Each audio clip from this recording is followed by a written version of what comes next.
Union public service commission నుంచి national defence academy examination 2024కి సంబంధించినటువంటి నోటిఫికేషన్ అయితే ఇప్పుడు రిలీజ్ అయింది. ఇది union public service commission official website. So అలాగే ఇది అఫీషియల్ నోటిఫికేషన్ 2024 సంవత్సరానికి గాను నేషనల్ అకాడమీ 2024 అఫీషియల్ నోటిఫికేషన్ ఇది.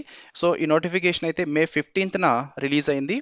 అలాగే మీరు ఈ వెబ్సైట్కి వెళ్ళి upsc.nic.in/upsc/OTRP సో ఈ వెబ్సైట్ కనుక వెళ్ళినట్లయితే సో ఇక్కడ మీరు కొత్తగా ఫస్ట్ టైం అప్లై చేస్తున్నట్టు న్యూ రిజిస్ట్రేషన్ మీద క్లిక్ చేసి అప్లై చేసుకోవాలి. సో మీరు ఆల్రెడీ ఇంతకుముందు ఓటీపీఆర్ ఇవన్నీ కూడా క్రియేట్ చేసుకున్నట్లయితే రిజిస్టర్ అయినట్లయితే సో మీ డీటెయిల్స్ ఎంటర్ చేసి మీరు అప్లికేషన్లోకి వెళ్ళి ఫిల్ చేసి అప్లై చేసుకోవచ్చు.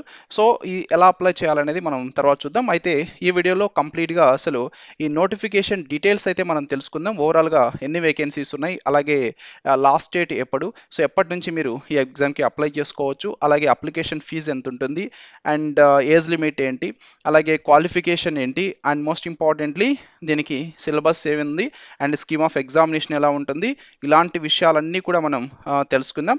So UPSC national defence academy and naval academy examination 2024కి సంబంధించినటువంటి నోటిఫికేషన్ అయితే దీని రిక్రూట్మెంట్కి సంబంధించిన నోటిఫికేషన్ 15th మేన రిలీజ్ అయింది. సో టోటల్ మీరు చూసినట్లయితే 404 వేకెన్సీస్ ఉన్నాయండి. 404 వేకెన్సీస్ దీంట్లో ఉన్నాయి. సో అండ్ ఈ జాబ్స్కి మీరు అప్లై చేసుకోవాలంటే అప్లికేషన్ ఫీజు చాలా తక్కువ ఉంది మనకి, మెయిన్గా ఎందుకంటే ఇది సెంట్రల్ గవర్నమెంట్కి సంబంధించింది union public service commission notification కాబట్టి. So SC ST female candidates and wards of జేసీఓస్ ఎన్సీఓస్ ఓఆర్ఎస్, సో మీరు కనుక ది ఎగ్జామ్కి అప్లై చేసుకోవాలనుకున్నట్లయితే ఎలాంటి అప్లికేషన్ ఫీజు కూడా పే చేయవలసినటువంటి అవసరం లేదు. So other than SC ST female wards of జేసీఓస్ NCOs ORs, so all other candidates అయితే ఈ ఎగ్జామ్కి అప్లై చేసుకోవాలనుకున్నట్లయితే మీరు అప్లికేషన్ ఫీజు 100 రూపీస్ పే చేయవలసి ఉంటుంది.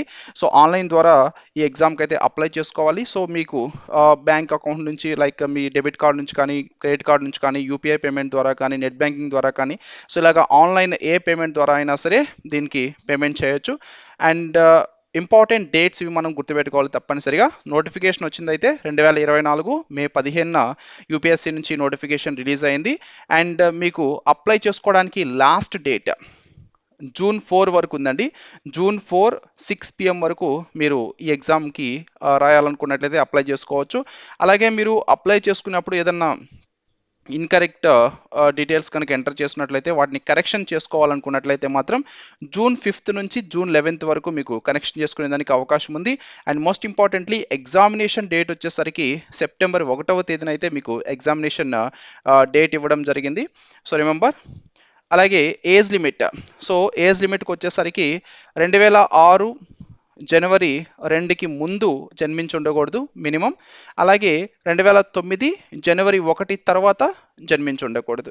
సో కాబట్టి ఈ రెండిటి డేట్స్ మధ్యలో జన్మించి ఉండాలి. సో ఆ విధంగా ఉంటేనే దీనికి ఎలిజిబుల్ ఏజ్ లిమిట్కి వచ్చేసరికి. అలాగే other than this age relaxation అనేది కూడా మీకు అప్లై అవుతుందండి. అండ్ క్వాలిఫికేషన్ విషయంకి వచ్చేసరికి for army wing of national defence academy అయితే 12th క్లాస్ పాస్ అయి ఉండాలి. 10+2 ప్యాటర్న్ స్కూల్ ఎడ్యుకేషన్ కానీ లేకుంటే దాని రిలేటెడ్ ఈక్వాలెంట్ అయితే పాస్ అయి ఉండాలి. So for air force and naval wings of national defence academy కి సంబంధించినటువంటి జాబ్స్కి అయితే సో 12th క్లాస్ పాస్ అయి ఉండాలి. ఫిజిక్స్ కెమిస్ట్రీ మ్యాథమెటిక్స్లో పాస్ అయి ఉండాలి, అంటే ఎంపీసీ చేసి ఉండాలి, లేదా 10+2 ప్యాటర్న్ ఆఫ్ స్కూల్ ఎడ్యుకేషన్ చేసి ఉండాలి. దీంట్లో మెయిన్గా 12th క్లాస్లో లేదా దానికి ఈక్వాలెంట్ అయినా చేసి ఉండొచ్చు. అయితే ఇక్కడ పర్టికులర్గా మీరు చూసినట్లయితే ఫిజిక్స్ కెమిస్ట్రీ మ్యాథమెటిక్స్ ఈ సబ్జెక్ట్స్ అయితే వాటిలో ఉండాలి. అండ్ వేకెన్సీ డీటెయిల్స్కి వచ్చినట్లయితే so total vacancy details, so national defence academy నుంచి ఆర్మీలో 208 వేకెన్సీస్ ఉన్నాయి. And most importantly female candidates కూడా ఇక్కడ వేకెన్సీస్ ఉన్నాయి. ఫిమేల్ క్యాండిడేట్స్కి 208లో 10 వేకెన్సీస్ ఉన్నాయి. అండ్ నావీకి వచ్చేసరికి 42 వేకెన్సీస్ ఉన్నాయి. ఈ 42 వేకెన్సీస్లో ఫిమేల్ క్యాండిడేట్స్కి 6 వేకెన్సీస్ ఉన్నాయి. ఎయిర్ ఫోర్స్లో సో ఫ్లయింగ్ రిలేటెడ్ 92 వేకెన్సీస్ ఉన్నాయి. 92 వేకెన్సీస్లో 2 వేకెన్సీస్ ఫిమేల్ క్యాండిడేట్స్ ఉన్నాయి. And ground duties technology related వచ్చేసి 18 వేకెన్సీస్ ఉన్నాయి. 18 వేకెన్సీస్లో 2 వేకెన్సీస్ ఫిమేల్ క్యాండిడేట్స్ ఉన్నాయి.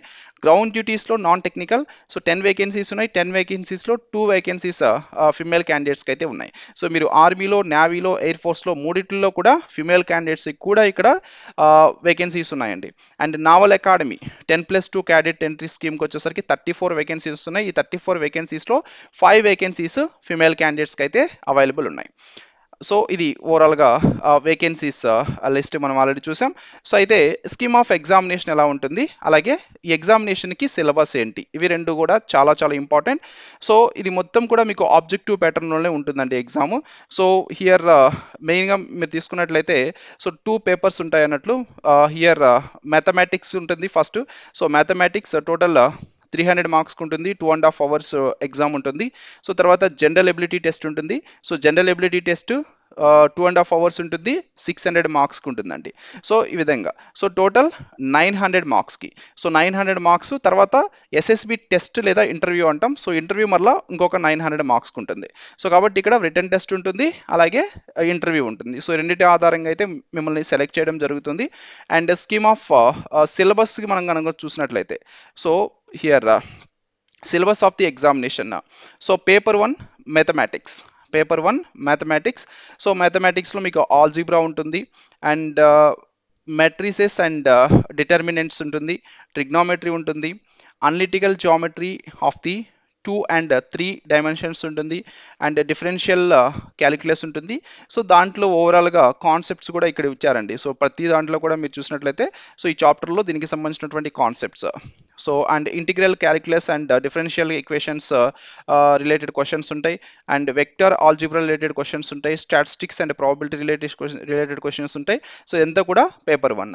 సో నెక్స్ట్ పేపర్ 2కి వచ్చేసరికి జనరల్ ఎబిలిటీ టెస్ట్. సో దీంట్లో 600 మార్క్స్కి. సో జనరల్ ఎబిలిటీ టెస్ట్లో మీకు పార్ట్ ఏ ఇంగ్లీష్ ఉంటుంది. సో మ్యాక్సిమం మార్క్స్ వచ్చేసి 200 అండి. ఇంగ్లీష్ నుంచి 200 మార్క్స్కి ఇస్తారు. And part B general knowledge ఉంటుంది. So maximum marks 400 general knowledge.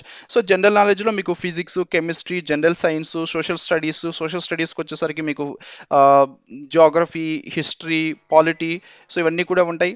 And current events ఉంటాయి, ఇవన్నీ కూడా ఉంటుంది. సో అలాగే మరలా మీకు సెక్షన్ ఏ వచ్చేసరికి దీంట్లో ఫిజిక్స్ ఉంటుంది. సో అండ్ సెక్షన్ బి వచ్చేసరికి కెమిస్ట్రీ ఉంటుంది, section C general science, section D history, freedom movement etcetera, section E geography ఉంటుంది, సెక్షన్ ఎఫ్ కరెంట్ ఈవెంట్స్ ఉంటాయి. సో ఈ విధంగా ఇవన్నీ కూడా ఉంటాయి. సో ఇవి రిటర్న్ టెస్ట్ కంప్లీట్ అయిపోయిన తర్వాత సో మీకు వచ్చినటువంటి మార్క్స్ని బట్టి తర్వాత ఇంటెలిజెన్స్ అండ్ పర్సనాలిటీ టెస్ట్ ఉంటుంది. సో ఇది 600 మార్క్స్కి ఉంటుంది. So overall 1200 marks. సో దాని బేస్డ్ మీద అయితే ఇక్కడ క్యాండిడేట్స్ని సెలెక్ట్ చేయడం జరుగుతుందండి.